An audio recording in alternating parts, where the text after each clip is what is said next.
I feel myself falling out of love with my wife as each day passes. I'm becoming more and more unattracted to her, both physically and emotionally. When I see other attractive women in town, women who take the time to put themselves together without overdoing it, I can't help but to envy them. My wife has let herself go, and she doesn't seem to be doing anything to get back in shape. We're in the military. We're a military family living on base where the gyms are free, they're open 24/7 and well kept. Um, while I'm at work all day, our son is in daycare. She doesn't use her time to go to the gym or even take care of things at home. Laundry piles up until we're 4 bags deep. Some things around the house are the exact same as when I leave for work in the morning. She's been living overseas with me for over a year now. I understand it's hard for military spouses to find work on base unless they meet specific criteria, or off base unless they're local and speak the local language, in our case, Japanese. I get that. But she doesn't show any hustle to find other work. She finally got a job 2 months ago teaching at a dance school, which I pushed her towards because she loves dancing. However, she only brings in 200 to 400 a month, and it doesn't help much with our bills. I can't take on a second job because the military already takes up so much of my time, and she doesn't want me working weekends because she wants me around more. I understand that, but we're limping from paycheck to paycheck and sometimes end up with double digit or even negative balances in our account. On top of that, intimacy feels strained. I love when we're affectionate, but sometimes she pushes too hard, and if I don't respond the way she wants, she gets offended. She doesn't always pick the right time or place either. We could be enjoying quality time on the couch watching a movie, and she'll try to initiate something sexual, but I just want to relax and enjoy the moment. The tension extends to family relationships too. My mom and wife had a falling out almost 2 years ago. And ever since, I feel I can only call my family when I'm at work or alone, or I can only call my family when I'm at work or alone. If I call my mom, it's "how dare you" from my wife. If I call my aunt or grandma, it becomes "your family doesn't like me and never calls me." Even my relationships or friendships have suffered. I've had to cut off so many friends because of how she feels about them. I can't even dare talk to them anymore. The sad part is she knows this and even acknowledges it by saying, "You don't even talk to your friends anymore," but she's the reason I don't. Even small things turn into arguments. For example, we were putting together care packages for our families, one for my mom's side, one for her, for my dad and stepmom, and then one for her mom. We were having fun at first, sharing ideas, but when I prioritized my dad's box, she got upset. She convinced me to take some of the things out of it because, in her words, my dad hasn't sent me anything in 3 years I've been overseas. I get where she's coming from, but I still want to send him a decent package. If I disagree with her, it turns into a fight. This is just a small glimpse of everything I'm dealing with, but I feel like I'm at my breaking points. Any advice or insight would mean the world right now. Like, we could probably start with the first part. The rest of it, when it starts going into the family and the family problems, it's hard because at the beginning of it, you want to be on the woman's side. Well, you want to be like, you're like, okay, well, why is she letting herself go? Like, Yeah. what part of that? I've heard a lot of aspects of letting themselves go, and the man starts turning off on it, and the woman's like, well, what do you want me to do, be in a nice fancy outfit every time you come home? And it's like, no. But I know several stay-at-home parents, that they're still doing stuff throughout the day. Hmm. They're not just sitting there playing on Facebook all day every day. Now, maybe for 4 hours a day, they're playing on their phones or doing whatever. But in my personal opinion, if there is 8 hours a day, you could spend, an hour just straightening up the house or whatever. Yeah. There is an aspect of, some type of physical entertainment. Do some yoga, do some Pilates, go take a walk, go play at the park, go sit at the park, go out and get some sunlight. Hmm. Um, there's no reason that when you're home for 8 hours, even in a depressive state, when you have no kids and you're home for 8 hours, there's absolutely no reason the house should still be a mess when you come home. Now, if you're home and you've got a whole bunch of kids and you've got them running around, I can 100% understand those women that are like, I'm sorry, husband came home, the house is a fucking mess, and I don't have the tea or I don't have dinner ready, and I look like a hot mess because of the amount of stress. But again, my personal opinion is when you have nothing to do during the day and there's evidence that she's not taking care of herself. She's not going to the salon. She's not going to the gym. She's not bettering herself. She's not going to school. There's not as much of an excuse versus, hey, all the kids are off at school. I'm sorry I didn't get the house done today, but I went and did all the shopping. I went and I got some extra clothes for myself. I did some schooling. I went to Pilates today. Like, the man is more likely to be forgiving because his wife is she's still a prize to come home to. Nobody wants to come home to a walking, sleeping, like that's not attractive. Right. Now, while I agree with the overall sentiment of that, we've been in that situation where I'm trying to, start a business, or I have a business, and, with the martial arts studios being in the evening time. So we've gone through the phases where, I was kick ass during the day and I took care of most everything, all the cleaning, the cooking, majority of the cooking, all the grocery shopping, all the errands were run. And then I run my studio in the afternoon, the evening time, getting kids to school, picking them up, handling kids if they had little kids staying at home, changing diapers, bottle feeding and everything like that. So I've been on that side of things. But one of the things we don't know with this story, because he was saying, "Oh, we're a military family and they're stationed in Japan right now." And he's unattracted to his wife because he feels that she's let herself go. Well, what we don't know is we don't know how long they've been together, how long he's been in the military, how old their kids are. Because for myself, as an example, um, later on, as the studios were progressing or not progressing, and then things started getting in the way, like COVID, that got in our way. Our one studio was doing okay, and then COVID got in the way and kind of killed that. Well, then we had a baby on top of that, and it was really hard for a year or two to do anything. And there wasn't much motivation because, I was a career martial artist. So he had said later in his post that he tried to encourage her to do dance because she enjoyed doing dance, but it wasn't bringing much income in. It's like, well, maybe that's a thing, but if it's not really her passion, then she's not going to go and do anything else. So I've been on that side of the spectrum as well, where, like, I have a particular set of skills. I have several black belts and I teach martial arts and I'm good at it, or I was good at it. But when COVID was around, I couldn't do that anymore. I couldn't do that at all, and it's not like I could just go online and teach it because we had a newborn baby. And then with COVID for what was it, like 6 months, the kids they shut down like all the gyms, everything was like shut down, and then they shut down school a couple months early. They went back to school a couple months late. So there was a period for, I don't know, 4 to 6 months where, I had all the kids home. And there's no way for me to, if I was going to try to, um because TikTok had also just turned over to Musically, so even if I wanted to try to do something online and build an online brand, it just wasn't possible because I had all the kids home, and it's like there's no where to record, no time to record, anything like that. So in her defense, what if she's just hopeless? So you had said it's like, oh, there's kind of no excuse. What if she's depressed?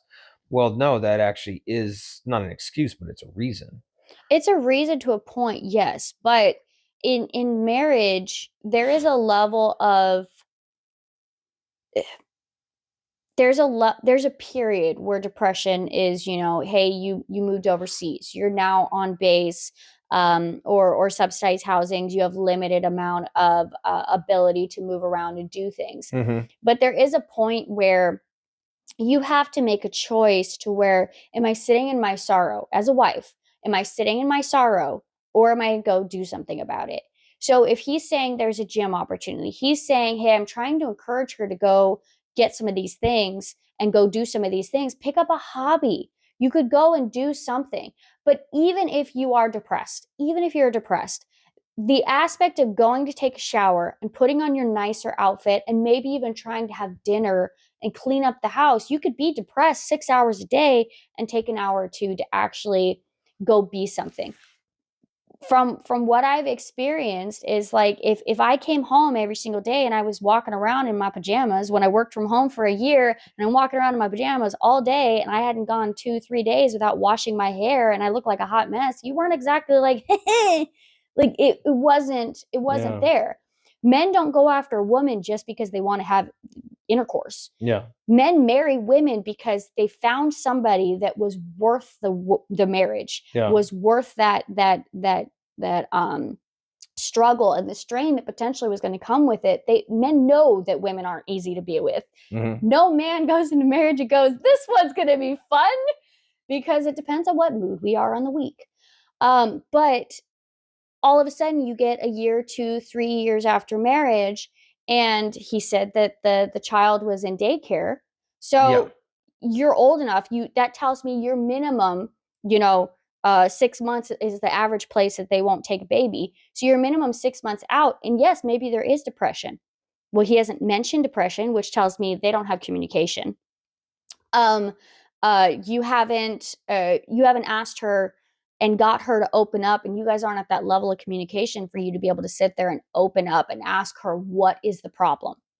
There is money struggles. You can hear it in the undertone. He's frustrated that she's not doing anything, and he's not being able to pull his whole weight with just his income. So you get a Yeah. you get a man card there of getting frustrated because you can't provide with what you're there, and then she's not picking up her end.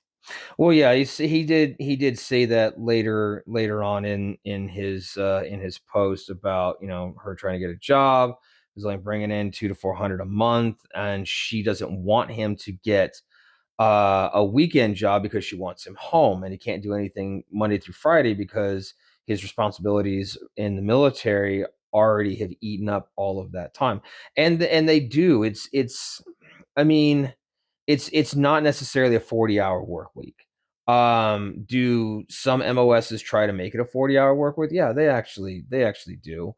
Uh, but also there's a lot of times where it's like, all right, you're pulling 12 hours today. Why? Well, it's because we have this training to do, or we have, we got it can be simple stuff like, oh, we got to do inspections on X, Y, and Z. It's like, well, like for myself, as an MP, it was, you may have to go to the motorcade, or you may have to go to the weapons, the losing my train of thought. You're gonna have to go clean weapons, or you have to take inventory of your gear, or you have to. There's a lot of things you can do. So they may just sometimes they'll just make excuses for you to say, "Hey, go move that thing over there." It's like, why? It's like, because I said so. All right, what do I do when I'm done? Move it back. And that's going to take you 14 hours today, and there's no reason to do it other than just because I said so. So that actually does happen. But the financial struggles, that's going to be one. I agree with you. From what it sounds like, it doesn't sound like they're really communicating very well. And that's a big thing that you and I have discovered, that most couples, regardless of how long they've been in a marriage, whether it's 2 years, whether it's 20 years, communication seems to be just terrible. When I look through, whether I see videos, talk to people in person, reading comments, reading like different forum threads, communication seems to be the number one reason why people don't understand their spouses. And I think partially to expand on that is, husbands and wife, I feel on average, they feel they communicate. Mm-hmm. We went to the store, kids are being a pain. Um, uh, you like black, I like purple. we want the chair here. We like those are the things. They do situational, Superficial too. superficial. So, Superficial. for example, we go back 13 years ago. Mm-hmm. We would text for hours Mm-hmm. about the most ridiculous things. Like we were asking questions that were probably not even relevant, but we were just curious about it. We would text and text and text and text. I'm getting in trouble at school because I'm texting and I'm all excited. In college, just I want to text him. I'm all excited. When's the next text gonna come? But then you fast forward to a couple years ago, and it's like we would go a month or two without having a sit down deep dive conversation of why does your thoughts work that way. And then we would get into that back and forth of I would ask you something and then you would get irritated because why are you asking such a dumb question, like Yeah, why because they were like I had said, trivial they're questions. trivial in my opinion. They were trivial. They were superficial. It's like, look, and I know people will say it's like you should always be dating each other, and I'm like, yeah, to a point, but also with that sense, I understand the sentiments. Mm-hmm. You should always still be trying for the partner. You should still be trying to woo them. You should still be trying to make them fall in love with you each day. And I get that. I agree with that. But I hear that by, I don't know. I hear that by people, I guess, that probably haven't been married that long, or they still believe in Hollywood movie bullshit love or something like that. I don't know. I don't fully support that opinion 100% and the reason I You don't is, don't though, because think about in the last few months specifically how many times we walk in the room and you look at me and I look back at you and I'm just like, well, yeah, that's why I said I partially do agree with that sentiment, and maybe it's not expanded, or no one that I've heard has expanded on that thought, in a thorough and articulate way to where I'm fully grasping what the hell they're talking about, and it just sounds like they're looking for movie love, and it's like, look, you got to get past that shit because number one, it's not fucking real. And I mean, to a point, there are certain things you can be romantic and you can take ideas from a TV show or a movie or a book you read or a poem or something like that, and it can inspire you. But when you get down to the day-to-day life, it's not that way. There's 24 hours in a day, and your movie is 2 hours long. It doesn't, and it was over the course of like 3 years. It doesn't work that way. You got to see, the highlighted points. Real marriage, you get into the grit of it, and there are days that suck, and then there are days that are completely awesome. But going back to what I was talking about as far as the superficiality of the conversations, when you get past the what did you think today, when you get past the my favorite color type questions, and you start getting into who you are as a person, that's when you're really communicating with your partner. And in my personal opinion, I don't think people know themselves well enough to where they can even have that conversation with their partner. And I've seen people 20, 25, 30 years into marriage, they still don't know who the hell they are. It's like, well, if you don't know who you are, how can you communicate this to your spouse? yeah, and going back to the point on trivial questions, my where I was going on that was in the aspect of what you we would go back and forth quite often on what you viewed was a trivial question. Mm-hmm. But in reality, it was not meant to be a trivial question for me.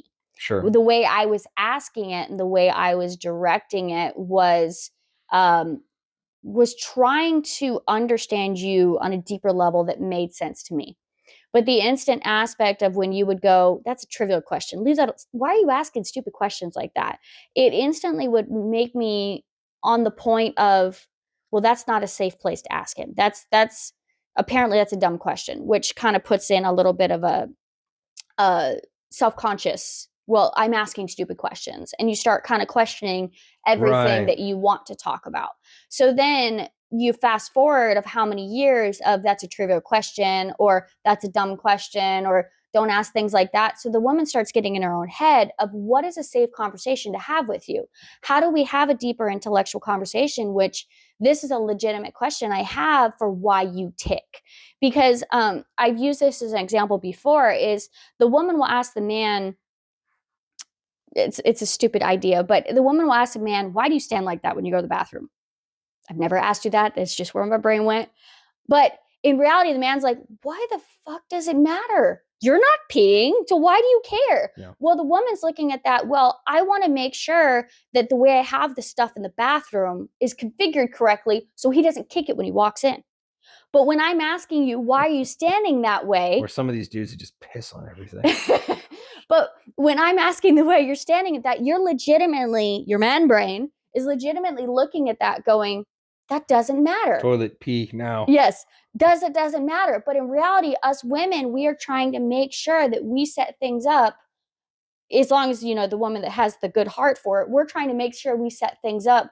One, that you're not going to pee on something that I don't want peed on.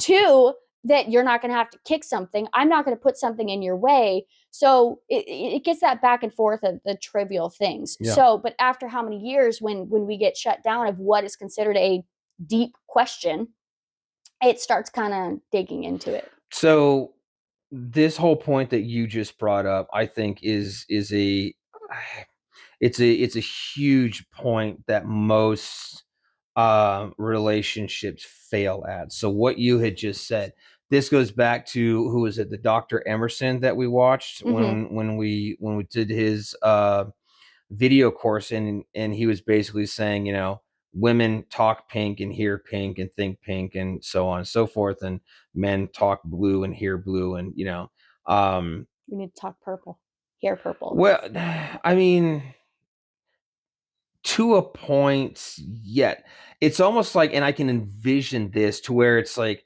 you're speaking pink and I'm hearing blue, but there's this little section between us that turns purple. It's that transition, that purple transition. So this way I can understand that. But the only way to understand that is to sit and to talk it out more, and then talk it out more.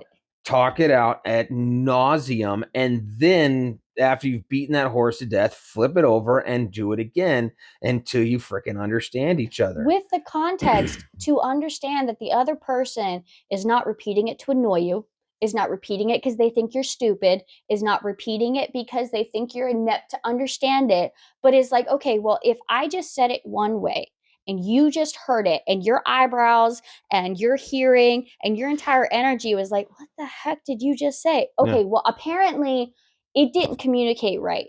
And one of the other things that Dr. Emerson had talked about was, if you're saying something, just lost my train of thought. Let's see. He had said, oh fuck, I forgot it. That's all right. So from the man's perspective, going back to what you said earlier, using the bathroom configuration as an example, how when women look at it, it's well, I want to set this up, one, because I want it to look the way I want it, and that's fine. As a guy, I don't give a shit. It's a toilet and it has a function, and I don't care. You want it to be pretty, fine. As a husband, go make it pretty. But also, I'm considering where you're stepping, how you're standing, where are you splashing at, so this way it is configured in a way that is functional and attractive for both of us. So you're thinking about both of us, and I'm thinking more than likely, I'm thinking about, utilitarian. You is very utilitarian. I'm just thinking about going to the bathroom. So communication is, as far as that as an example, with guys, we communicate that way. We communicate in a very utilitarian manner. I see so many joke videos made where like the guy goes off and hangs out with his friends, and the wife's like, oh, so did you have a fun time with Billy today? Yep. How's he doing? Good, I guess. What'd you guys talk about? Nothing. How many times how's his wife doing? I don't know. How what are many his kids times up do you to? take the I kids don't to know. the doctor's office? So how'd the visit go? It was fine. Did they get shots? Yeah. How was his lungs? It was good. Yeah. I'm over here having an anxiety attack because I'm waiting for the call back of the scheduled appointment, which how many times they're like, oh, he needed a scheduled appointment. What was for? Oh, they just needed him to get looked at. Why? So that's a good point. So again, and this is the way that women communicate. You need all of that information so you can process and you can make decisions off of that. That is your communication as a woman. That is your communication style. For me, it is kid has an issue. I took him to the doctor. Doctor says, well, I possibly see X, Y, and Z. Let's go a little bit further with the specialist. We'll get that scheduled. Okay. I brought the child home. He's still alive. We need further assessment. So what happened? I took him to the doctor, and he's going to see another doctor. Why? Because we don't know. And that's the interesting thing is you're like, yeah, but what and why and how? You need all the journalistic questions answered. And for a man, it's I took him to see the doctor about the appointment. The doctor could not make a finalized decision, wanted to send him to a specialist to go get looked at further. There's nothing as of right now. So therefore, I don't have any information for you. That's the way the man thinks. It's I gave you the information, A, B, and C, but you're like, but there's a whole alphabet I didn't know about. And what about, what about what A? about 8.1 and Yeah, 8.2? 8.1 and 2. So and that's an excellent point, which is and that's why I like the Dr. Emerson's analogy as far as speak and think and hear pink and speak and think and hear blue, and it's just not crossing over. And then again, in my opinion, you have to talk it out over and over and over again. And like you said, as long as it is done in a loving, non-condescending way, eventually you'll start to translate each other and understand each other. Am I still going to understand you fully and speak to you in the way that you need to 100% of the time? No. And are you going to do it vice versa? No. But can we talk it out? And if we don't understand, just be like, I don't know what you mean. And then just, oh, well, let me re-explain that. It's the same thing when I was an instructor. If I'm teaching a specific technique to a student, they're like, I don't understand what you're doing. Oh, okay. Well, what don't you understand? Well, and it usually starts off the whole thing. All right, let me teach you the whole thing, but I'm going to use different terminology and maybe a different language. Not like speaking Spanish or Chinese, but I'm going to use a whole nother. That would be a whole nother type of lesson. Right? That's a whole nother lesson. But I'm going to use another type of language and terminology and verbiage. So this way I can explain it to you in a different way, because what I need to do is I think about that technique, whatever ways that I think about it. And I learned it, whatever ways I learned about it. But this person is a totally different person. They may be a different gender. They have a different background, a different age, different educational background and level as well. It's just everything about them is going to be completely different than who I am. And I have to learn over and over and over again and just piece it together, teach them that technique in different ways. Like, okay, I taught it to you again. Now what do you get? What do you don't get? Okay, now I understand a little bit better, but I don't understand this one part. Good. So I got half of that knocked out. Now I need to only teach you half of the technique and change my language a little bit more. And you just keep going until it's like, oh, I get it now. Oh, awesome. Good. We're done here. So that's why I used to joke around. It's you really do need to learn. Like when I was teaching stuff, needed to learn to teach. I needed to learn to speak to people 14 different ways from Sunday, because everybody is going to process differently. And this is something I've also heard wives, like they get to see their husband in action or vice versa. They get to see their husband in action at work or something like that. And they're like, not even the same guy that I live with at home. He's this, and this. Like all of a sudden he's like, in charge sexy man, and he can do some stuff. And it's like, why aren't you that same guy at home? It's like, well, he doesn't feel like it for whatever reason. And we can get into why later. But yeah, the communication is different than it is at home. And what he's not doing, and I'm guilty of this myself, which is having that patience of, okay, I have this student and they're not understanding what I'm teaching them. And I just have to keep teaching until I find the way that they learn. Well, as a husband, I need to do the same thing. I have to have that same patience with you. And it's very easy to not have that same patience with your spouse. And I think I don't know, it's like a human instinct or nature, because even though logically I'm supposed to be a very loving and caring, and we're supposed to be best friends, and uh, I'm supposed to have most patience with you. But I mean, when you live with someone long enough, you get irritated real quick with them, and it's like I don't have patience to talk to you to tell you this one thing literally 27 times until you fucking get it. We have lived with each other long enough. I should be able to tell you twice and you understand it. If not, I'm going outside or something like that. So yeah. But I think part of the thing that we've discovered over the 13 years is the application that was also discussed in Dr. Emerson is the full circle. The Yeah. full circle that women have to go through. They have to. And I remember you used to joke because you were like, you could have that with your girlfriends. Leave that with your girlfriends. With me, I'm good. We discussed the issue. It's done. Period. End of story. Sure. And Dr. Emerson always made the joke about the what is it? The here's the soda, here's the Coke, or here's the Pepsi. That you have a problem with a guy friend, you give him a soda, it's all good. Like that soda was the peace offering. It literally is. You could have a problem with your guy friend, and you could guys just hate each other and become like mortal enemies, and plan out your former best friend's demise. And it could be as simple as one of you going to say, "Hey, man," and that's it. Yeah. It's you have not, you don't have to have anything else to say. It is literally, you can hand them a beer and be like, "Hey, man, it is over," because there is a connection. There is almost like and I hate to use this term, bro code, to where there's an understanding telepathically, I guess, to where it's like, don't worry about it, we're good. And I think for the woman perspective, that we, especially for me, I would say I'm hugely, hugely guilty of this, is I want that full circle, because we not only want to figure out what happened to cause the situation, we want to make sure that we don't have hard feelings with the other person. And we want to make sure it doesn't happen again. And we want to make sure that we're now good. And with women, because we're communicative creatures, we have to verbalize that. So sometimes as a wife, I feel like we can verbalize that as just you and us having a conversation. And that closure can be a simple hug, a closeness, a connection. This, you get the occasional tears that you absolutely love when I do. You're like, don't cry, don't do it. Well, used to. Yeah.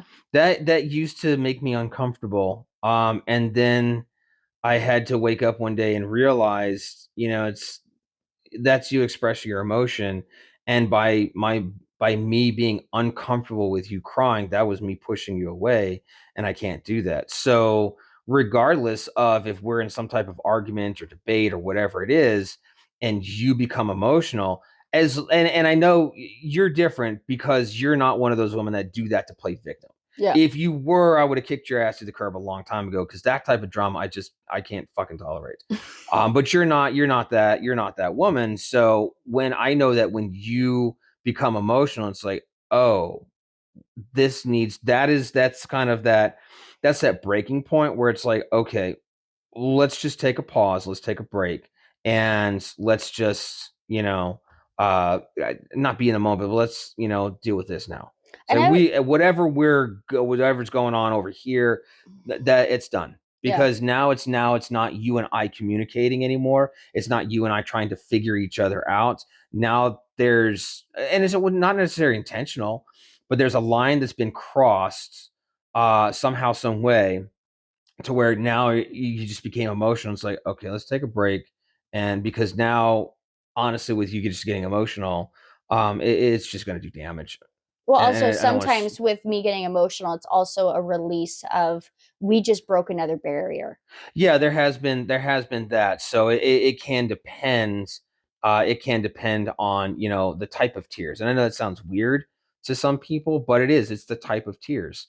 If we're having a conversation and it's everything's smiling and good, but then you kind of just break down and cry, and it's like, I thought we were happy. Why are you crying? It's like, I just had this breakthrough right here, and now I understand things deeper. It's like, oh, that's great. So that's a time to celebrate and honestly embrace and hug each other a little bit more, because that's a win for us as a married couple. Yeah.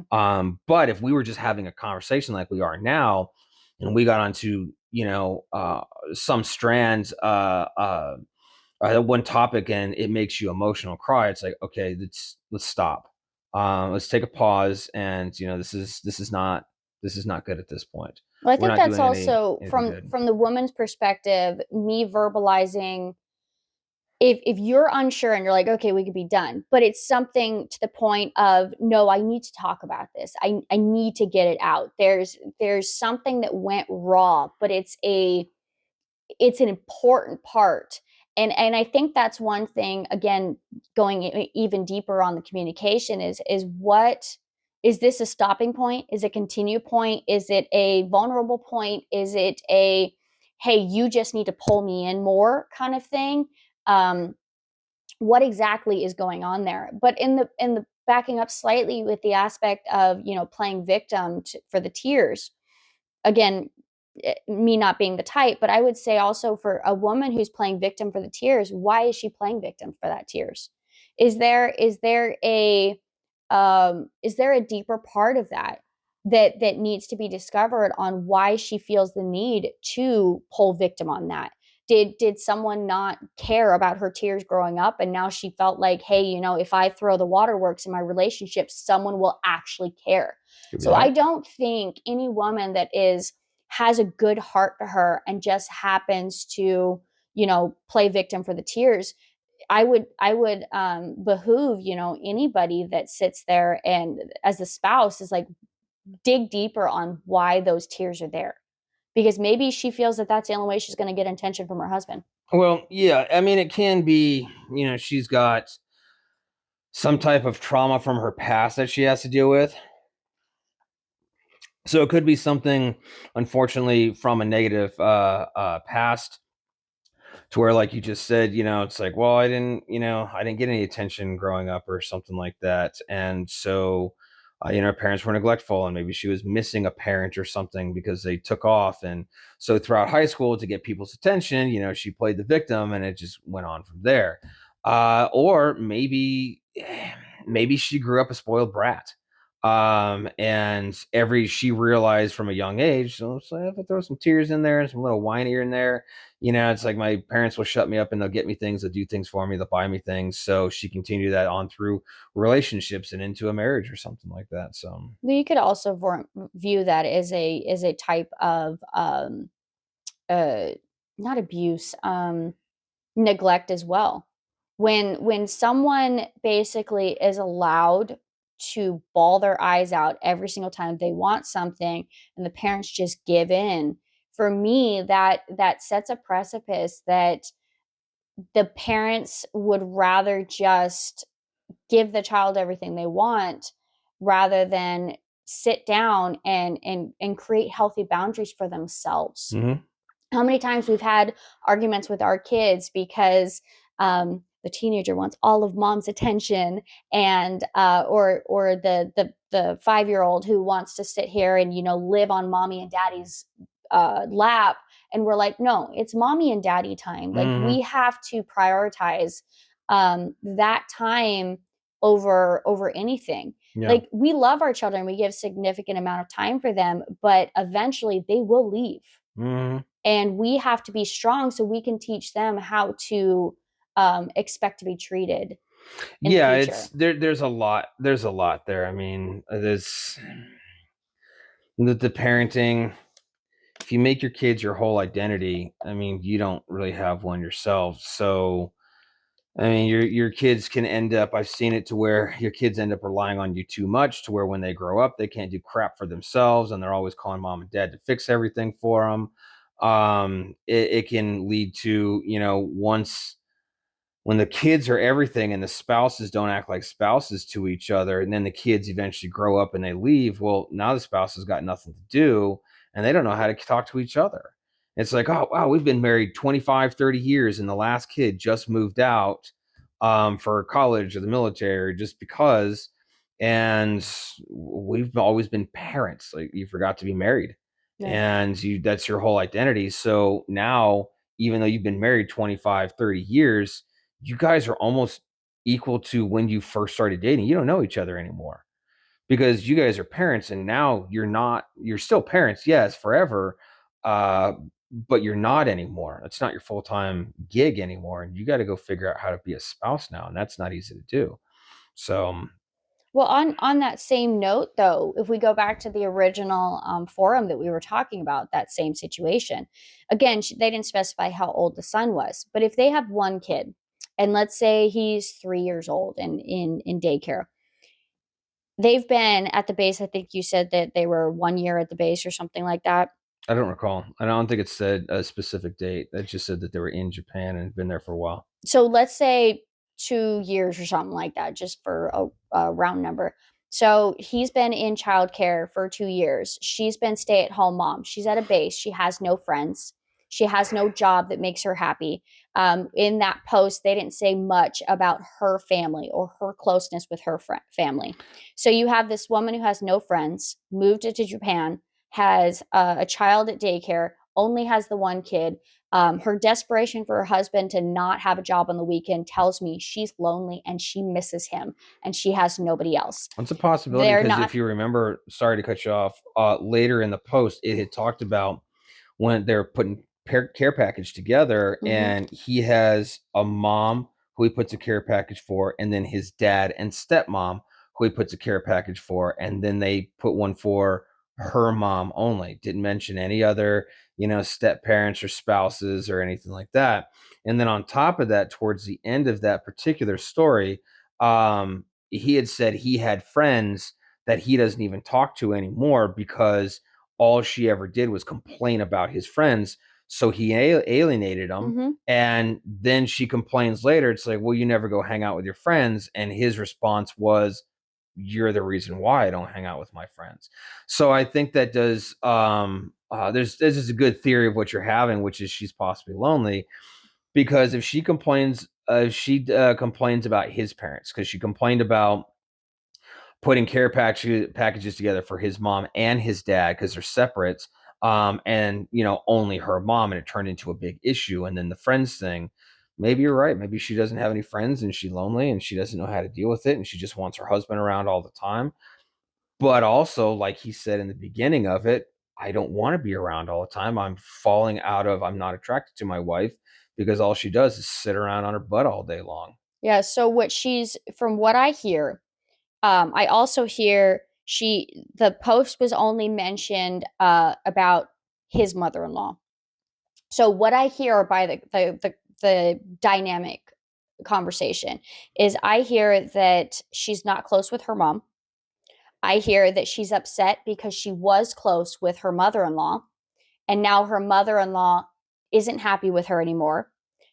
From what I hear, she's envious. I won't say jealous, but she could be potentially envious about the close relationship he still has with his family. Mm. She's upset because he has friends and she doesn't, and maybe his friends don't have wives that she could get along with, or she doesn't go out and try and she's not invited. How many times I found a lot of friends with your friends' wives because I was invited to the party. I Mm. wouldn't have met them otherwise, but you guys all started deciding to have co-ed UFC fight nights, Yeah. and we would go out and I would make friends with them. Um, if that opportunity, if they're just going out having guy time after work at the bar kind of thing, but she's not invited to make friends, well then she's going to get envious. Hmm. Hey, maybe you're spending next time with your friends. I still don't see you. So she's sitting at home, literally getting in her head wound up, and she's depressed and she's irritated. She's frustrated. I can hear anger in that post Hmm. through the husband. And I can feel she just does not feel valued by him. She doesn't feel like the trophy wife that's worth it.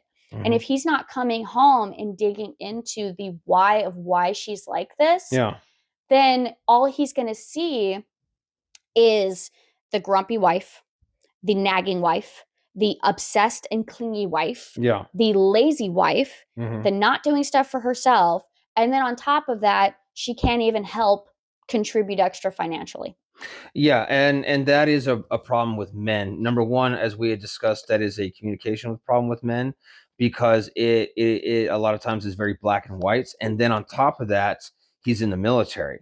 Mm-hmm. So it's very black and white, which is, well, she's X, Y, and Z. I gave her options and suggestions to combat X, Y, and Z, and she's not doing any of those. I don't know what the problem is. Yeah. And it could be in his mind that simple. I mean, he went into a lot of detail, but still, I do agree with you, which is it could be he's looking at it. He's obviously looking at it from his perspective. And that's why he's making the post, because he even said at the end, if you guys have any suggestions or anything like that, let me know. And it's like, well, the suggestion is honestly, you need to sit down with your wife and you really need to talk it out. And it needs to be a daily thing. It It ain't is gonna be easy either. no, and this isn't one, and this is something I see because we'll hear couples. We've heard couples like, oh, we talked about it. When? I'm sorry, was there fights? How long did you talk about it Yeah. for? How many times did you talk about this same bloody subject until you got sick of it and then you talked about it some more? So make sure that you truly understand that. You and I had a conversation earlier this evening about intimacy, and we've been together 13 years and we still have not figured out absolutely everything. We still have a lot of work to do. There's still a lot. You can always learn new stuff. It's for me. It's easy because I can go back to the martial arts. It's anything to where you're learning something, and with something like a craft, like the martial arts, for example, there's always something new you can learn. You start off at day one, it's like, wow, today was so awesome, and I learned these punches and I learned these kicks, and 10 years from now, you're like, yeah, there's these punches and these kicks, but then you're like, oh, I learned this new little variation of these punches and these kicks. And then you get in 20 years into it and you're like, man, those punches and kicks are awesome. It's like all this fancy shit, I don't need that. I need these punches and kicks. There's always something, because I learned this about it and I learned that about it. There's always something new that you can learn about. It's the same thing with us. We can theorize that we think we've solved the problem in our relationship, and it's like, okay, well, we used to have this problem and we haven't talked about it in a while, so let's talk about it now. Why? It's like, well, no, we solved that problem. It's like, but did we? And it's like, okay, we'll figure it out. And you just talk, and a half hour goes by, an hour goes by, 2 hours goes by, and it's like, wow, I thought we solved that problem. It's like, well, we did for the time being, but we have changed, we have grown, we have developed as people, as a couple, and there's new information. So we need to rehash those old subjects, not in a manner that causes fights. You remember when we were talking to our one friends, because we were doing pretty good, and we had advised them, say, hey, you should do this like course that we did, and they're like, no, it actually caused problems, and they never touched it again because they didn't want to deal with it. Like, no, we already talked about that. We don't need to talk about it again. It's causing fights and problems, and we don't like that. So, and you're not willing to be uncomfortable. I think the problem with that is they did not heed our warning. When we Yeah. had it, when we had suggested to do the, what was it, a six CD, 5 or 6 DVDs. Yeah, there was a DVDs, Yeah, 11 respect DVDs. Yeah. We warned them, you go through one, you're gonna have fights. It is Yes. going to poke you. Yeah. And I think, did they start off with the husband or the wife? Do you recall? I don't know, dude. That was like 10 years ago. But anyways, it was you're at the, whoever they start with. Let's say they start off with the wife. The wife's gonna be like, see, I told you. It's exactly what I'm talking about. And the man's gonna get defensive. Mhm. And then they're gonna go to chapter 2 and they're gonna go, oh, the man, and the man's gonna look, this is exactly what I said. And the woman's gonna feel attacked. Yeah. And we warned them about that. And what they got through the first DVD, and they're like, nope, we fought more than we ever did, is because what did they do? They picked at those sores that had healed over, infected, and they picked at them, and it came back and it exploded. Well, I mean, the bottom line is they didn't take the time to actually hash it out and work through it. So it's the same. It's whether they went through that series or not. It's like you pick a problem. It's like, okay, well, we're having a problem. We're having a financial problem. I don't know. We'll just make it up. We're having a financial problem. Because we've never had that. I mean, man, even rich people have financial problems. That's what's interesting. That's a whole nother subject. It's like you think you say, oh, but I see these people, on the social media apps, and they just look like their life is put together. It's like, they're probably fake, and they're probably lying to us. Their life ain't put together, and they got money problems. The money problems don't go away. But anyways, as a couple, we go through money problems, and we discuss it, and we think we got through it, and it doesn't necessarily mean we got through it. But if we're not willing to sit and to converse about it over and over and over again, respectfully and lovingly, then we're not going to get anywhere. When you're only seeing one side of that coin, when we just scratch the surface and we're financial problems, and you spend too much, and you don't make enough, and you this and you that, it's like, okay, well, I mean, there's a time for that. And yeah, you have to get through that. But again, you still have to do so lovingly and respectfully. We can say, hey, we're having financial problems. I think a big part of that is because you spend too much damn money. And you can be like, well, you don't make enough. The You're only. inflation. We're just going to call it inflation. That's what I'm going to say when I overspent for Christmas. Inflation. Yes, let's have an economic and then we'll turn that into a political conversation. No, we won't go there. Yeah, but anyways, but yes. But we could look at it as you talking about how many repeated times you need to have that same conversation, that open dialogue.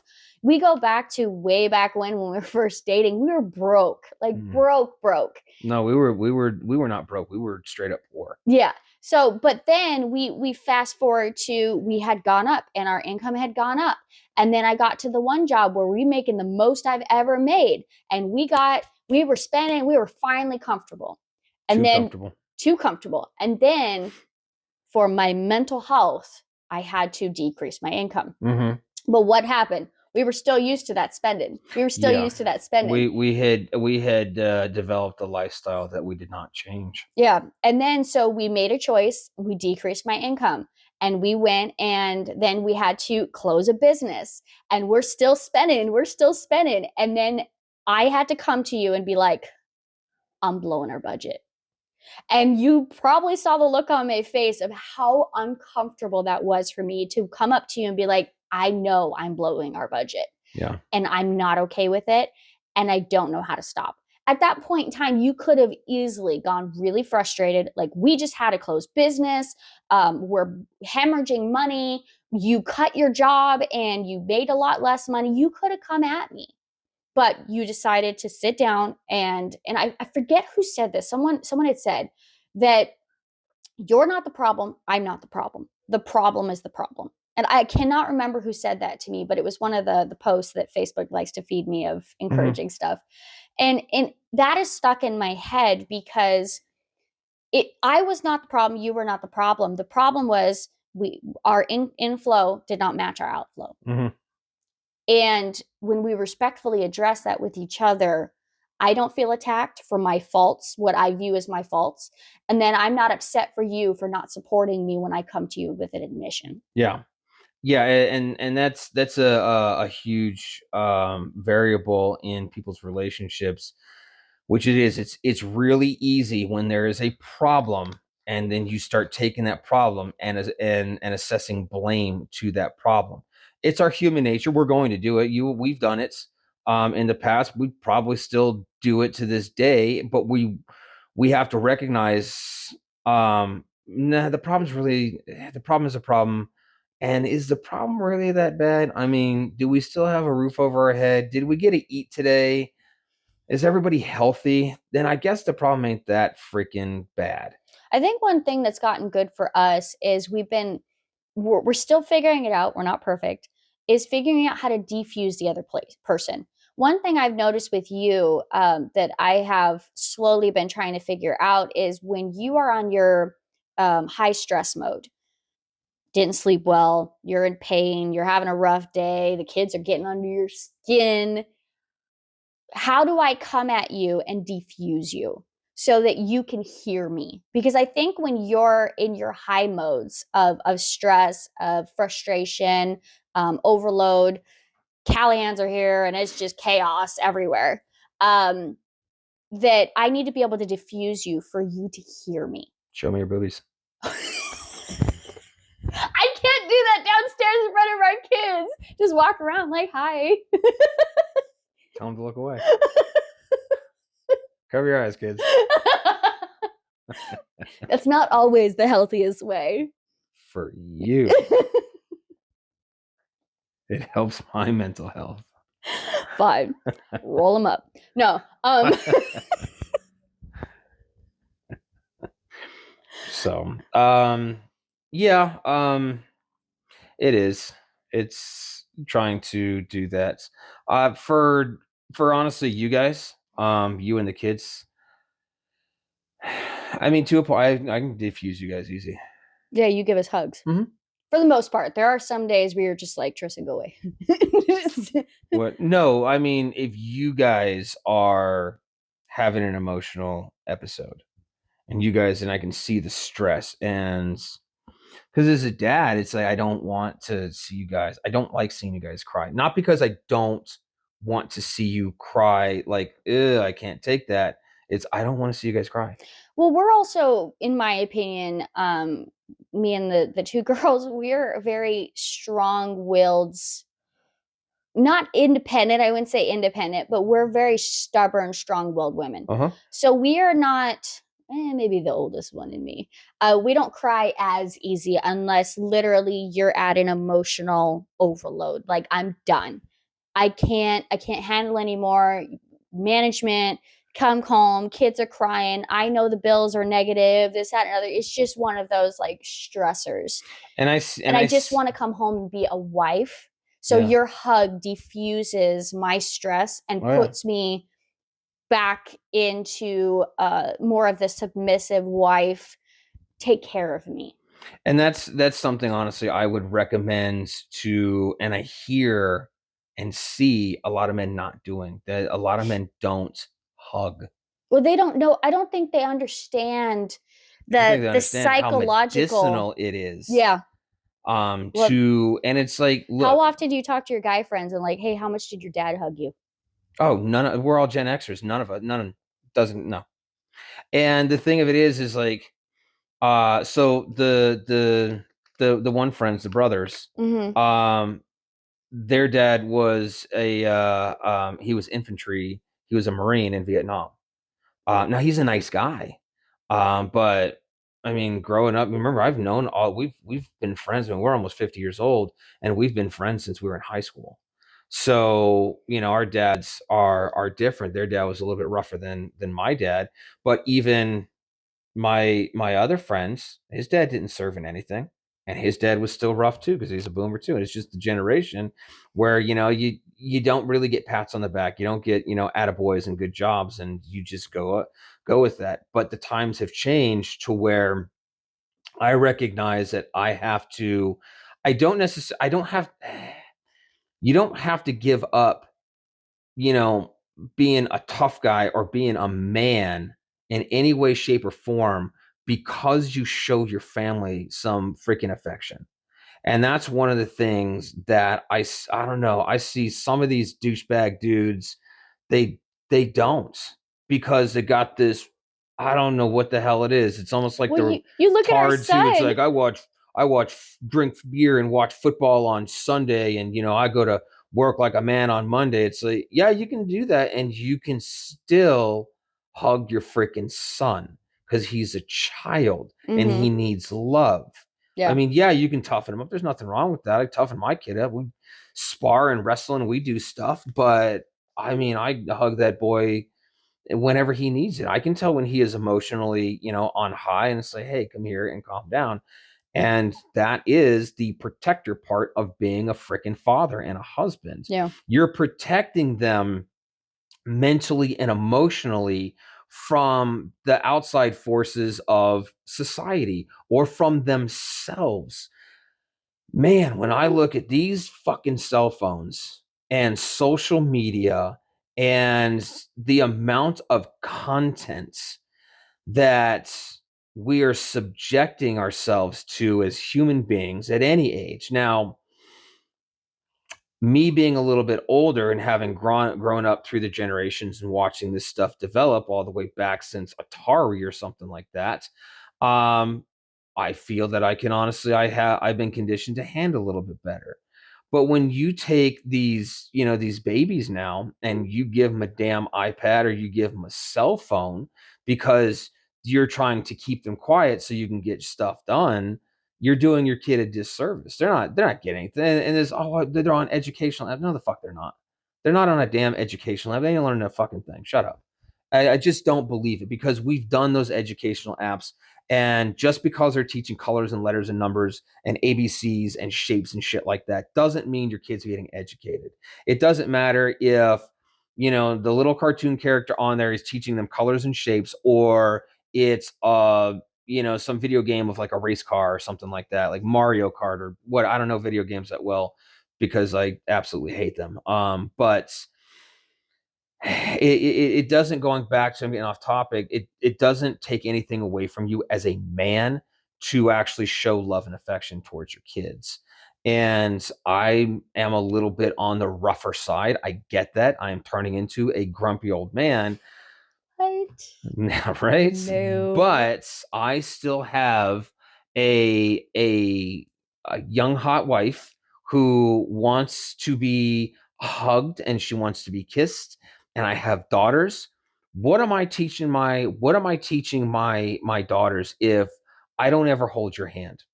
What am I teaching them if I never hug you, if I never kiss you, if I never show you love in front of them? Whatever we do in private, I mean, that's fine, but I need to show that love in front of them because they need to know and they need to hear conversations like this. Is why we talk downstairs a lot of times, because they need to know what a loving relationship is. Because I don't want them ending up with some guy that I fucking hate. And it's like, look, I don't like your husband. I think he's a dirtbag. And you chose this guy that all he wants to do is play video games and smoke fucking weed all day. He's a loser. He's doing nothing. And he's going to suck the life right out of you. You're better than that. But if I don't teach them now the value that they have and what a healthy relationship looks like, regardless of what kind of douchebag or, tough guy or arrogant, grumpy old man that dad is, they still need to know that it's like, yeah, but my dad really loved my mom. And I want that kind of love. We had a thing, and it's kind of getting to me right now.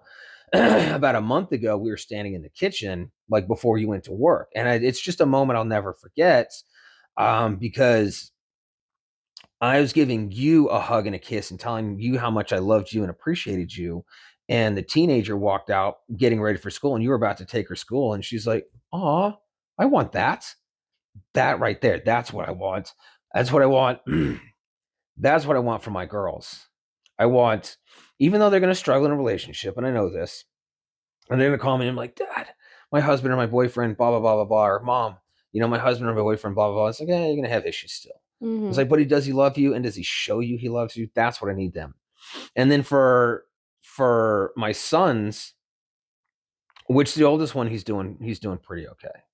I'm really not worried about him. He's got it. He's doing fine. He wants to learn more though, so there's still a long way to go, even though he's already an adult. But the youngest, he needs to know what a loving dad and husband is, and I need to show him that it's like, look, we can still box, boy. It's no big deal. We can still wrestle and roughhouse, and we can still build stuff together. But I need to show you how to love a woman. It's funny because if we focus on the youngest for a minute, you and I have joked about um him being God's little gift, sick twisted gift for us, Right? because we didn't want any more kids, um and you and I were in a band-aid positive phase, I want to say. Like, we were good enough at that point in time. We weren't fighting, we weren't bickering, finances were pretty okay, we were in an okay spot. Um, but we weren't close. We weren't deep close. We were good enough. Mm-hmm. And then he came along. And I want to say, out of the 3 pregnancies, that was the loneliest pregnancy that I've ever had. That was rough. Yeah, That. you had warts all over your hands that had showed up through the pregnancy. I was miserable. I was on bed rest. I was crying all the time. I was hiding in my bed forever because I just felt like I failed. And I don't think I ever mentioned that to you on that, is I felt like I failed, like I wasn't smart enough to prevent this. And I knew where you were trying to go at the time. And I felt that I was causing another issue because you had already stayed home with the kids and helped him while I went off and became the manager and the accountant and this, that, and another, where I wanted to go. And you had supported me and I was trying to support you. But then, oops, there was a baby. So Yeah, I got upset. But with him, though, how many times when I'm upset and you're not around, does he come up and he holds me and he protects me? oh, He yeah. won't let me hold him. How many times I'm like, he won't let me hug you. And he's like, well, he's the protector for you. Mm-hmm. How many times you and I are kissing and hugging and he has to come up and he has to hug both of us Mm-hmm. and he has to bring us together. Yeah. And he has to be the love there. Yeah. And this boy could sit here and love and hold mommy and love mommy and then turn around and want to go lift weights with you and fight with you in the garage. Like, There's a lot of that boy really, he really is. I mean, all our kids are special, but there's some more than something other. in different ways too. Yeah. It is. So like him hugging us, he's not doing it because I've seen kids where they get jealous over the connection between the parents That was and Emily. they try to wedge themselves in between. Yeah. Emily did with that because it's like, no, that's my dad. That's my dad. Yeah, that's my Gray. dad. You leave him alone. It's like, yeah, but that's my mom or that's my wife. It's your mom. It's like, yeah, but you're mine. It's like, without her, you ain't getting here. So, but with him, he doesn't do that. He does that because he sees love and he's like, oh, love, I want to be a part of that. I love love. Our dog, So, too. Go away. yeah, the dog too on the other side. She loves love too. So, and what's interesting, his body language, already at his age will tell you a little bit about, which is nice. I think it's a compliment for us, on how he is with us, because when he hugs you, he consumes you. Mm-hmm.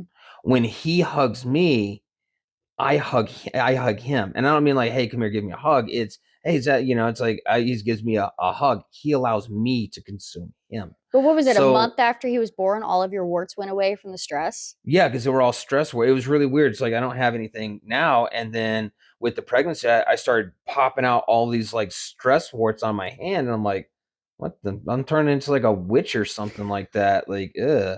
And after he was born, and you went back to work, and it was just him and I during the day for a little bit before fucking COVID happened, but they all went away within 3 months. Mm-hmm. That boy de-stressed me as a baby. It wasn't more stressful. A lot of people, they get very stressed, especially with the first kid. I don't know what I'm doing, but he's, we're 4 in, so with him, it was de-stressing. I'm like, oh, he was just so full of love, and I could feel it.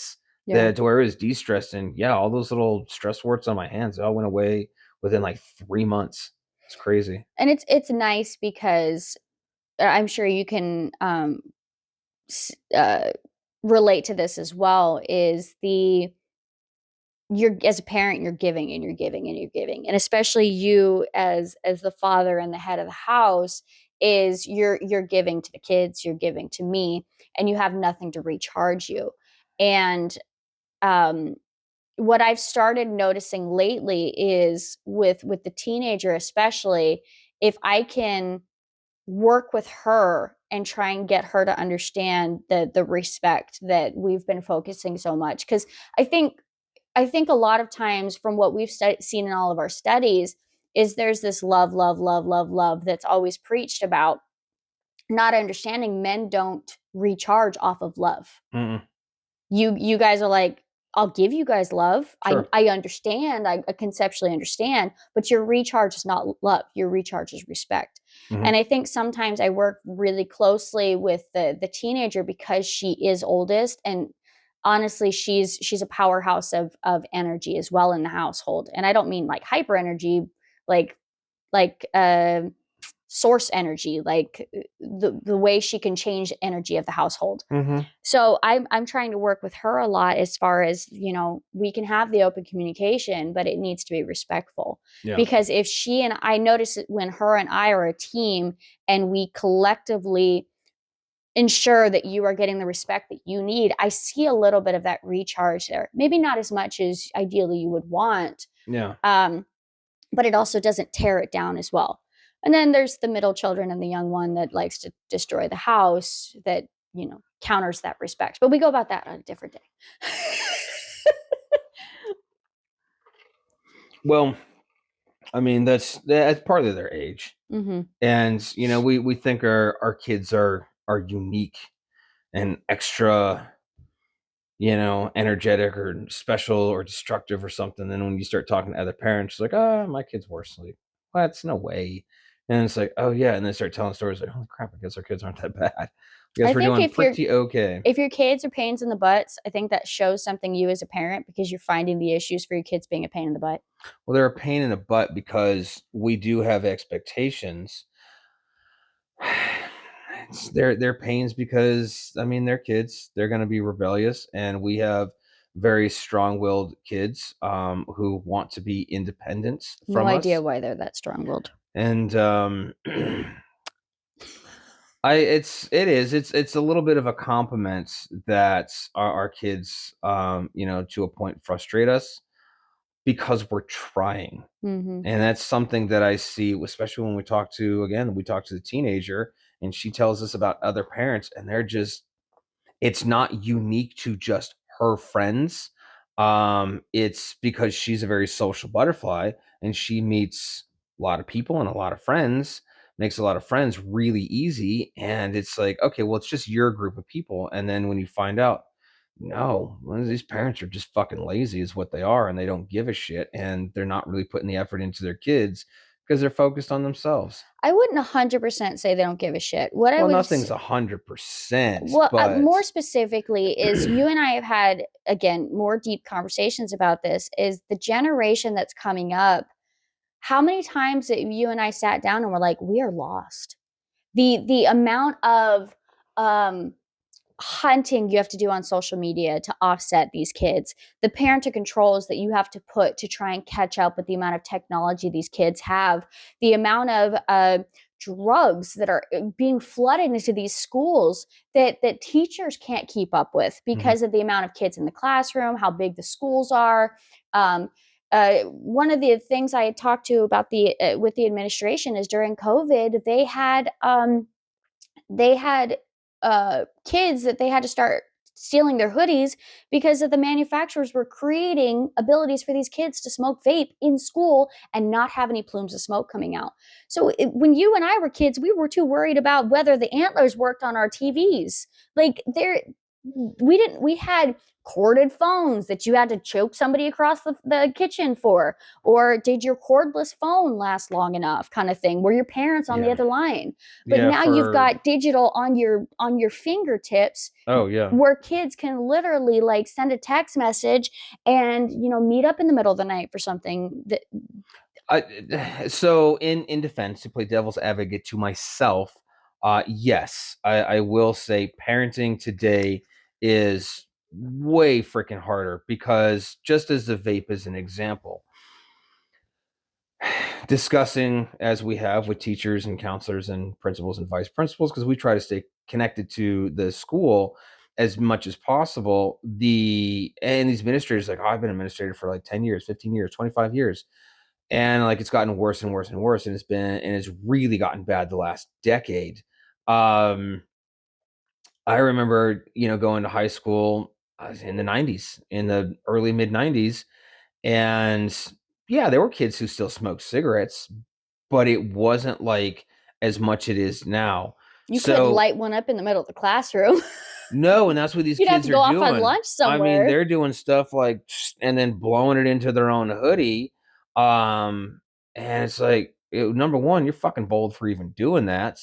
And it's like, I don't understand. It's like their own, I don't know, their own self value just doesn't seem to be there. But the teachers are having a hard time today. The parents are having a hard time today. So again, to contradict what I'm saying, it is harder to be a parent today. With that said, I think that's one of the reasons why parents give up so easily, is because it is a lot of work. It is not. I mean, they can look back because there's a generation gap between you and I. We're a decade apart, and so parents, like, to our teenagers, are more your age, and obviously my oldest son is, it's my generation. So you can identify with the parents of today, and I have a hard problem with it, because my natural instinct is like, well, kick them in the ass, whip them in shape. It's like, do this, do this, do this, this. And parents of your generation are saying, it's like, we've tried and it doesn't work. It just fails. So I see so many parents just giving up. How many parents we've actually seen and talked to where they let their underage kids smoke weed, and they let their kids drink, as long as, like, well, as long as they're drinking at my house and they're drinking with me, it's like, it's not a problem because I can control it better there. And I'm like, are you mad? What? I don't. For me, this it's very, very foreign and very weird and just crazy. Like I said, going to high school, yeah, we had kids who smoked, but it wasn't all of them. Yeah. I mean, it's like the percentages have actually switched to where, and I'm just throwing out rough numbers, I don't have any data behind this, but let's say we had, I don't know, we had a senior class of 300 kids. And in that senior class, we'll say in my day, it was roughly 10% were smokers. And I bet you, if there's actually data on it, I bet you I'm not too far off. So about 30 to 50 kids in my senior class just alone were actual smokers. And I don't mean like, oh, they smoke weed on the side. It's like cigarette smokers and such like that, because we didn't have vape back then. Where if you look at it today, it's the opposite. Trying to find a kid that doesn't smoke, Mm-hmm. I bet is along those lines of 10, 15, 20%. And we can't just say either it's just that school that we happen to have it in, because I'm talking to with me having teachers in my family, and also having friends that were teachers. I'm talking to people that are all around valleys, all around countries, people that have done various things, and it's literally infiltrating our schools. Mhm. Like these people that are like, oh, my kid's not doing it. I'm sure they've tried it. Yeah. I'm absolutely sure that they've tried it. And but you have these kids that are just rolling on anxiety. Mm-hmm. They're rolling on stress. They're rolling on lack of sleep. They're not sleeping correctly. They've got devices at these fingertips. That's the And problem. It's these. well, you and I have already discussed this. Like, while our kids do have devices and we do parent them, but you get things where these companies, these phone companies, and these manufacturers and stuff like that, they're not on the side of these of the parents. No, They're on because the they're looking for side. next generation's customers. Exactly. So you have these kids that are literally living and breathing on social media, living and breathing on that device, that next text, that next phone call, that next FaceTime, that next Instagram, Snapchat, all this other Mm-hmm. stuff. And the parent that takes that away, they're horrible. They are the worst parent in the entire world. How dare they? The amount of runaways I see online, Oh, that's crazy. I can't. like every 2-3 days, this kid Yeah, ran there's away. He doesn't like that I'm constricting his just in life. our own city. Not even like, it's not even like throughout the valley or anything. Just in our Mm-mm. own city, Yeah. there's a new runaway, and they're all the same age. They're all between 14 and 16 years old. And the It's parents all say the same thing. They don't like that I'm restricting them mm-hmm. constantly. And it's like these kids, these parents are like, okay, so now I have this battle of, do I have my kid constantly run away, or do I just, hey, they have some anxiety, I'll let them smoke weed a little bit Right. once or Yeah. twice. As long as they have a drink once in a blue moon and they're at home, then it's in a structured place. When I grew up, my mom gave me, an occasional sip of a wine cooler, but it taught me of respect. But I was not doing it because I was anxious. I was not doing it as a coping mechanism. I actually did it because mom was having a wine cooler and I kind of just wanted to taste it. Tasted like crap. Wasn't interested in it at the time. I'll have a wine cooler now, but that's not the point. But you get these kids that the parents, they don't want to go to the doctor and say, my kid's depressed, because there's no help. No. when we were looking for some type of they just medicate them. yeah, when we were looking for some type of counseling for the teenager when she was having some issues, nobody cared to see the kid unless we were going to medicate them for Yep. anxiety or depression. Yeah. The second that I was like, I don't want to label anything, I just want to figure out what's triggering her. Not interested, not covered, not helping, not that you don't have the psychological help for these parents that even when they look at them online, nobody wants to sit there and say, so here's what we did to help our kid because our kid's messed up. Well, then this is a personal thing, but this is why I don't believe in a lot of therapists. Mm-hmm. I think majority of therapists honestly suck at their jobs. And I don't think they know what the hell they're talking about. I don't think they necessarily have the life experience. I don't care how much college you did. If you don't have the experience in life, if you ain't gone through crap yourself and you can't identify with this kid, and there's going to be a lot of people debate me. It's like, no, because there's research and there's science and there's studies and blah, blah, Yeah. blah, blah, blah. And you can understand. It's like, that's fine, but I don't know what it is, but there's just something off with counselors and therapists and psychologists and psychiatrists to where medication is the answer, opposed to, hey, let's schedule a time and I'll talk to you. Do you know why? Because, like you said, the medical insurance is a huge fucking problem. Mm-hmm. And the insurance doesn't want to cover a lot of aspects. They don't really want to cover, you talking to somebody and talking about your problems. Yeah. There's no money in it for them, money in pharmaceuticals. And this isn't some huge conspiracy theory. There is data behind it that shows that not necessarily the motivation behind the counselor and the therapist and the psychologist and the psychiatrist, but the medication and the referral is going to make money. Mm-hmm. So if me as some type of therapist, if I can see 10 patients in an hour, just a ballpark figure, if I can see 10 patients in an hour and then I can refer them out or I can script them medication, I'm going to see more parents and I'm going to make more money off of that. And my office is going to grow my business because I have to make it a business. Yeah. I have to grow that business or else, I'm not going to get supported financially. But if I take that same hour and I only see one patient and I spend the time to thoroughly help that patient and talk to them and listen to them and give them an action plan, I make a ton less money. And I'm not saying that the therapists are necessarily money motivated, but you worked in the medical field and the doctors are trying to do a good job and they're not necessarily money motivated, but that is an aspect of the business.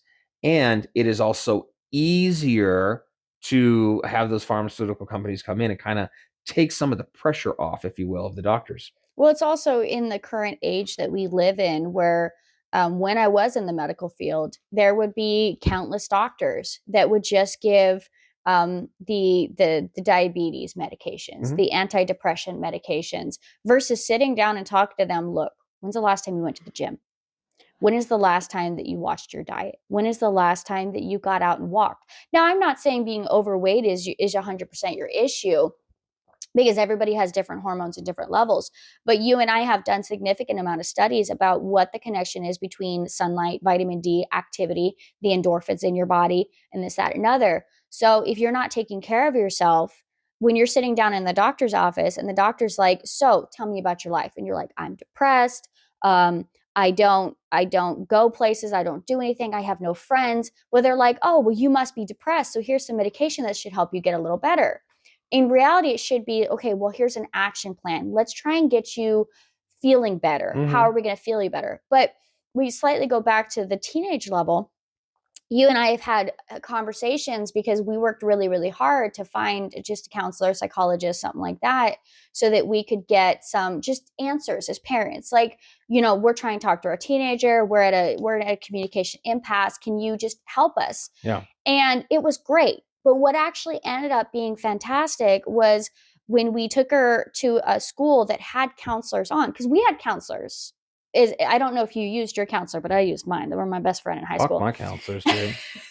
But No, they were we had counselors and I didn't know all of them. But my counselor who I was assigned to was also one of the football coaches and he didn't give a shit about anybody but football and the football kids. He was never in office, No one besides a football player could ever talk to him. And I was a football player, and I still never talked to the guy. Yeah. I didn't fucking like that guy for nothing. And yeah, I don't like that guy. I still don't like that guy to this day. Well, I think sometimes when you have the dual academic advisors and counselors, Yeah. it gets really squishy.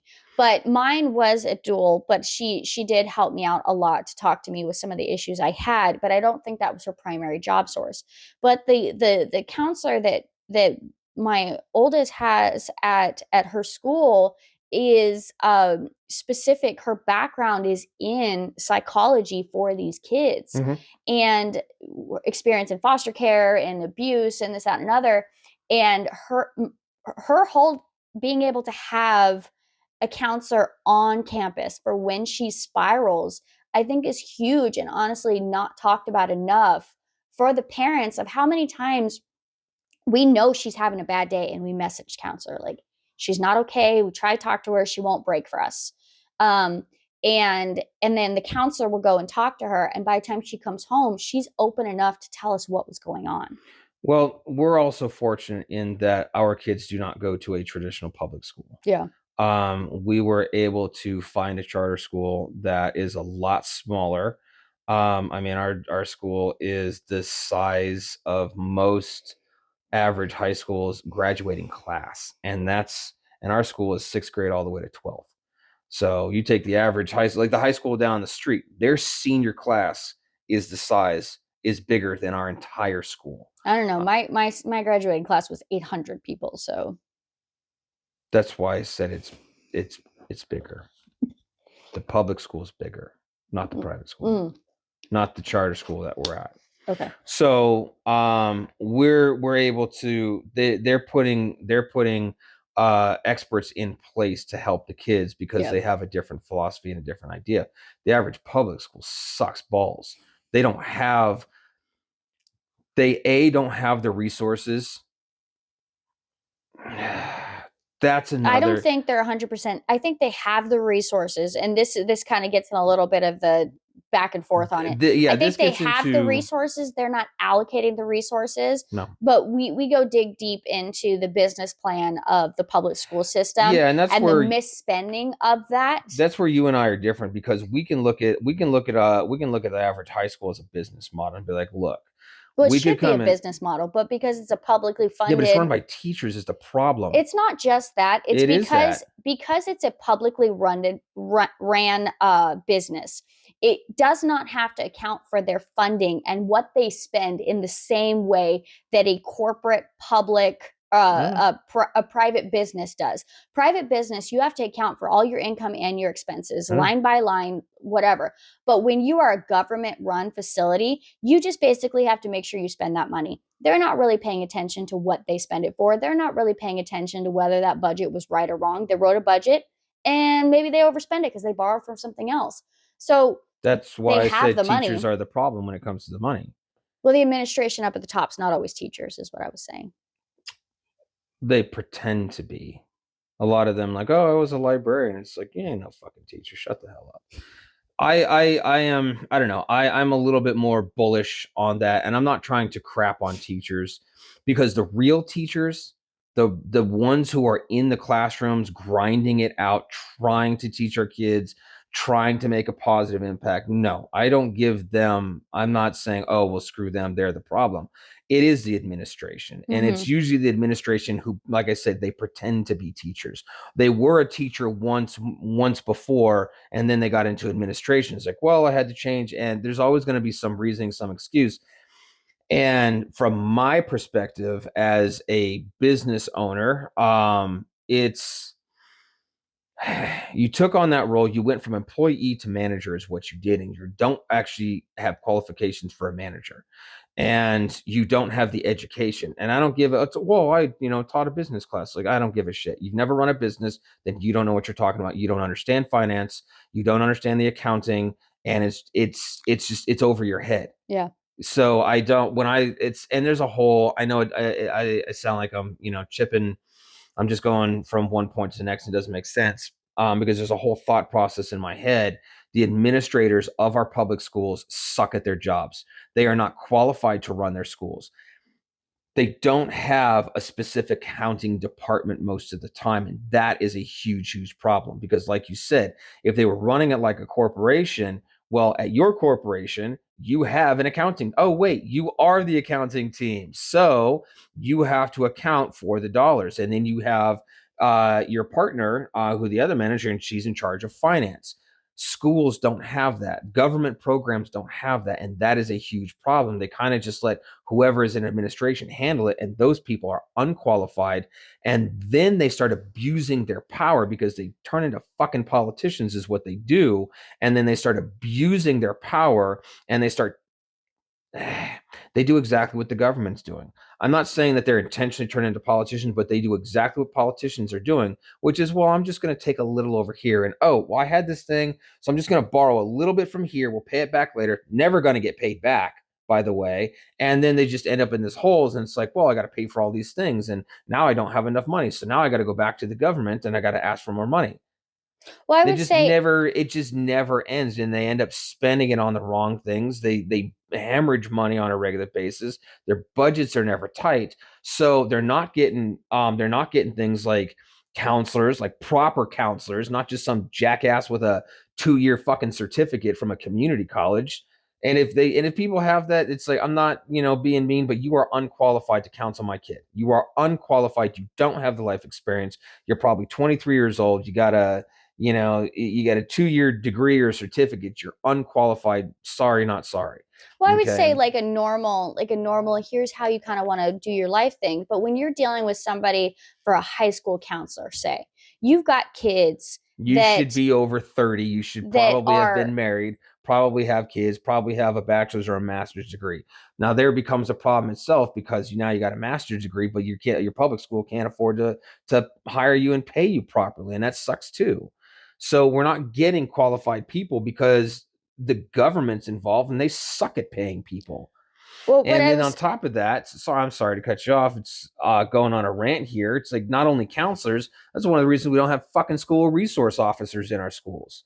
We need resource officers because a resource officer, and there are some people like, no, we don't need any cops in our school. Fuck you. Yes, we do.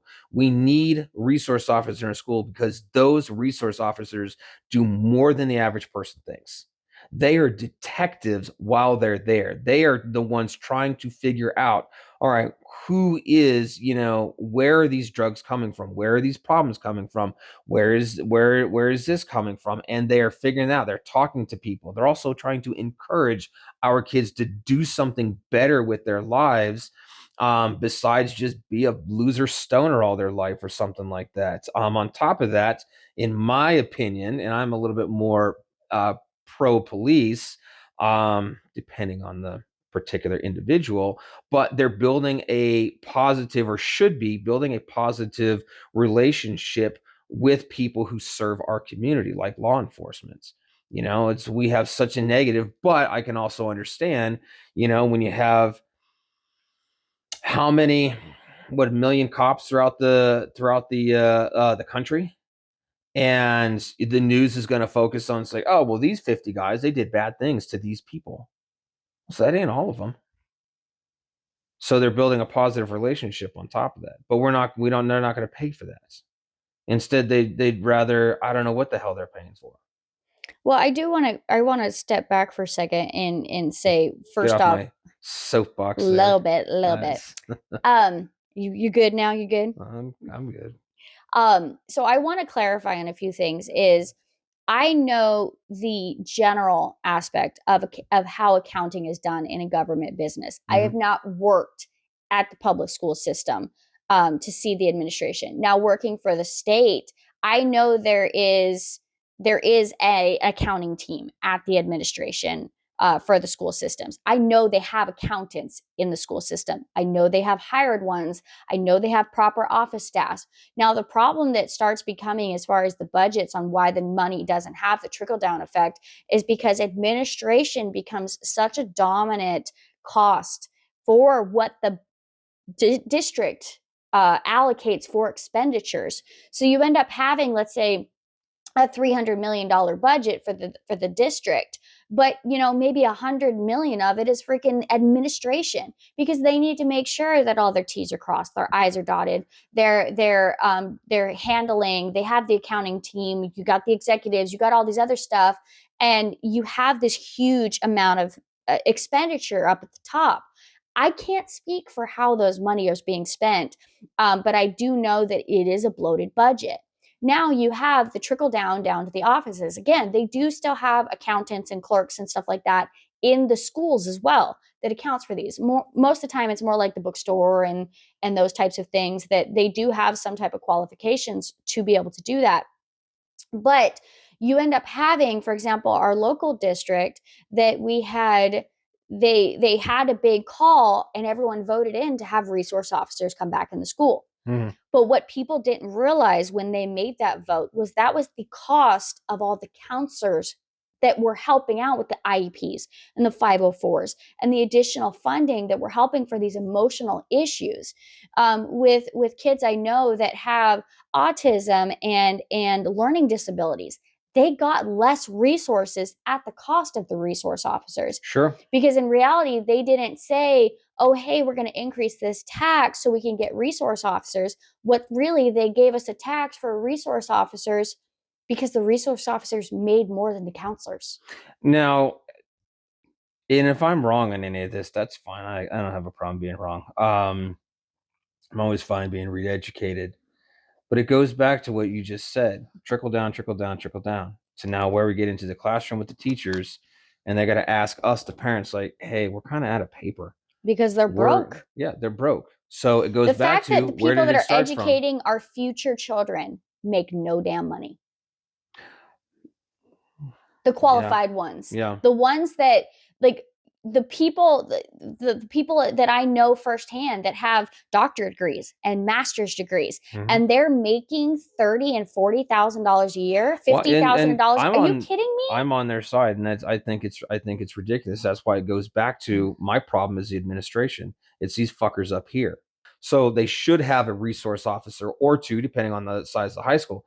I think it should be almost like how we have the A system. You have to 1A, 2A, 3A, 5A, like you do in like sports, based off of the size of your school. Size of your school will dictate how many resource officers you get and how many counselors you should get. And the counselors should honestly have a legitimate degree, at least a master's degree as well. I don't want to see anybody in there who has a bachelor's or an associate's or a fucking certificate. You're honestly, you're worthless as a counselor, in my opinion. You don't have the knowledge, you don't have the experience. Well, specifically to deal with the damage that these kids are And that's what I'm saying. I'm not trying to. Some of it's self-caught. It is. I'm not trying to crap on the counselors. It's like someone's, well, I only have a 2-year degree, so I'm a piece of crap. It's like, no, I'm not saying that. I'm just saying you ain't qualified at this point. That's like me. It's like I take 6 months of freaking martial arts, and it's like, all right, give me John Jones, I'm ready, bro. It's like, no, it's not happening. Let's go train a few more decades. John Jones is a bad example because he's just too good. But I wasn't ready. I spent a lot of years in the martial arts before I took my first MMA fights, and even still, I'm like, oh, crap, I still have more work to do. Mm-hmm. And so, yeah, you need that experience. Same thing with counselors. I mean, with counselors, you're dealing with people's mentalities, their emotional states, and their mental states, and you can't jerk around with that just because you took Psych 101. Who gives a crap? You don't know anything. Well, not even just their mental states, these developing mental states where you talk to a teenager nowadays and these kids are just so tightly wound where they literally, like, they're dealing with mental struggles that I didn't deal with until my mid-20s. And I could say I was an early bloomer, whereas like my first kid was at 19. I had my first house at 19, and first kid at 20, first house at 19. And I was going through college and I was doing everything, but I still didn't have the struggles that these kids are having. Yeah. And we're having to slowly, I'm talking to the teenager and her friends, and I'm trying to sit there and question, like, why do you guys feel this way? And half the time when they start talking, like, they have no idea why they feel this way. They have absolutely no idea. And with the teenager, and we're sitting here and we're like, you're not really supposed to be on social media. We have go backs and forths on it. We try and not encourage it because studies are showing that social media are literally adding more stress. And the amount of information these teenagers are consuming on a daily basis, not just at school, but in the social aspect of, even if they're not on social media per se, let's say they just go onto YouTube, that's still an information intake. Mm-hmm. And they're just so overloaded and berated with information. When you and I were kids, I was like, go out of school, go the fuck outside and play. Well, and all of that goes back to exactly what we were kind of started this whole thing, which is communication. Mm-hmm. It's hurting their communication because, like you said, you're trying to talk to the kids, and you're like, they don't know who they are. It's like, exactly, they don't know who they are, and then they turn into adults, and we're seeing it with adults today who are my age, 50 years old, and they didn't grow up on devices. They don't know who they are neither. So, Well, I you mean, also that's see gonna. this huge thing in the early 20s of these kids that just like, you're like, hey, how was your day today? I'm sorry, did you talk to me? Like, Yeah, I see a lot oh my of gosh. I see a lot of loneliness in this next generation. It's really heartbreaking. Mm-hmm. Um when you hear someone who tells you, it's like, I'm 25 and I've never had a girlfriend, and my parents weren't really that involved in my life. I kind of, stuck to my video games and myself and such like that, and it's like, I haven't had anybody hug me in like 3 years. I'm like, what the fuck? It's like, what the hell? It's like these kids are growing up to be just lonely, depressed adults. And it kills me because we're gonna get a generation. Man, suicide is it's gonna go up. It's gonna go up significantly if parents really don't start learning how to love their kids, love each other. They need to learn how to love each other. They need to learn how to love their kids and learn how to communicate. Because if you don't, and you kind of just, well, I think my kid's fine, and oh, my kid's fine. It's like, oh my gosh. Especially when, and we'll get into it another time, really. But when a kid decides they've had enough in life and they just quit, Mm-hmm. and the parents are like at a loss, like, I had no idea. It's like, what the fuck? You get so angry, even though the parent thinks they did a good job, and the parent thinks that, it's like everything was fine. It's like, no, you just kind of glaze through the day. You asked them how they were, you patted them on the back once in a while. It's like, but you didn't really get to know your kid. You didn't. And to defend the parent, they do it Yeah. because they think that they're giving their child the personal space. Yeah. They're growing up, they're having mood swings, they're hanging out with their friends, not Mm-hmm. understanding that that child, they're trying to, in this category, they're trying to show and develop some type of independence. Mm-hmm. But on this side, they're lonely They are. because the friends aren't, it's surface level friendships. They're not getting those deep friendships. They're feeling damaged. They're feeling inadequate. You've got hormones going like crazy. You've got the rate of cutting that is encouraged. The drugs. Mm-hmm. There's I've seen constantly on social media of teenagers that are like, oh, if you take this amount of ibuprofen, you go numb. No, but no parents sit there and think about, oh, ibuprofen is just sitting on the shelf. Like, it's not a big deal. Not a big deal. These kids are taking them, they're literally sharing how much you can take of ibuprofen Mm-hmm. to feel numb, to feel intoxicated, to pass out, to the point where it won't cause them to throw up and have to go get their stomach pumped or something like that, but just enough to feel numb. I think so. That's a good point that I see with the parents as well, which is going back to, they're not communicating with their kids well enough. And the average parent, it's not a generational thing, it's a parental thing, which is sometimes parents, they don't think their kids are that smart, or, oh, my kid would never do that. They're so Or my overconfident. kid's My kid happy. would never do that. My kid comes home every day and they're happy and they're bubbly and they're talking to me. My kid is fine. How many And then they go in their room, stories? and then yep. Yeah. and it was funny because when you see it all over with the interviews with the parents, where they're like, there was no signs. And how many times I And hear it's like from there was people, signs.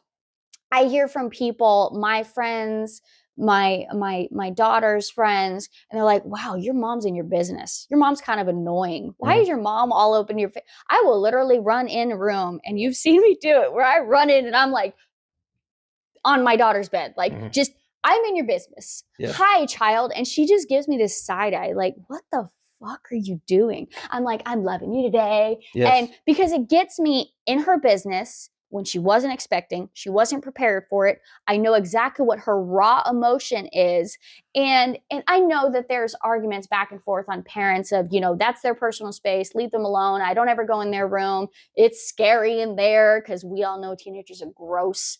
There and ours, it's like her room is, it's disgusting. But is her room not a direct reflection to her mental state? Well, no, that's exactly. And if you read Jordan Peterson's his first book, I got 12 steps stuck in my head, but that's not it. But anyways, his first book, he talks about clean your room. Mm-hmm. Your bedroom is an outward representation of your mind. And when your bedroom looks like that, your mind is more than likely that. And we see that. It's like, oh yeah, her brain is all over the freaking place because her room is all over the place. She can't keep it clean, just like she's struggling to keep her mind clean. That's why we have to stay on that kid on a regular basis. Well, on the flip side, you also get the kids that have committed suicide, and their room was always spotless. Their backpack was always spotless. Their grades were straight A's. They were in sports teams. They had great circle of friends. They had close relationship with their parents, and they just snapped one day. Mm-hmm. And it had to do with bullying, and the parents didn't know they were bullying, or the child left a note, and it was just basically, it was too much weight on their shoulders. So it's hard for the parents, I feel, sometimes to be like, when is it okay? When, like, how, when's what okay? when is my child okay? When am I doing it right? When is my child in a proper mental health? So it's really hard to be like, oh, well, the parents aren't paying attention, because sometimes the signs aren't fucking there. Well, again, it goes back to what we were talking about earlier as far as communication. You have to draw it out. You have to talk ad nauseum. Now with teenagers, You have to read between the lines. yeah, and You that got can to be draw tough. a puzzle and like find the Yes. missing pieces, and that can be tough trying to read between the lines, but it goes past how was your day? You're sitting at dinner. How was your day at school today? It was fine. Well, what'd you do? It's like, look, get past the fucking superficial questions and start reading the room a little bit. And like you said, start learning how to read between the lines, and ask more specific questions. For us, we get notifications, and this is an advantage that we have in our generation. We get notifications on what our kids' grades are, what their absences and their tardies look like. So we can start a conversation with that. How was your day at school today? It's like, I mean, I'll still ask that. Um, I'll try to ask it in a different way, different variations. But I'm trying to draw out a conversation. It's like, hey, notice that science grade's slipping a little bit. It's like, too busy sleeping or something? What are you doing? So, and I try to make jokes or about the it. opposing comment is like, hey, I noticed your science, do we need to do some extra studying? Is there specific Yeah, I'll area? create a conversation. So with the 11-year-old, when her she's struggling with math. Math is just not her thing. And Which is weird, because I'm an accountant. Anyways, go yeah, ahead. your math sucks too. I'm offended. I don't care. My math is better than yours. It's because you were in sales. I use the system. I like Excel. No, honestly, I've told you this before. It's a business mindset. Mm-hmm. I can look at a project and I can say, okay, I need X, Y, and Z for this project, and I'm probably going to need, X amount of dollars for that budget. And then I go to the accountant and then I say, hey, here's my project. I think my projected budget is this. See if that's going to work. If it's generalization is all it is. And then you just, yeah, because of sales, you learn to do quick math and you learn to just add things up really quick.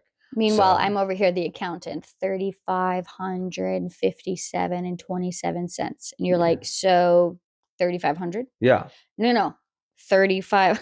yeah. It's like, no, it was 35. It was 35.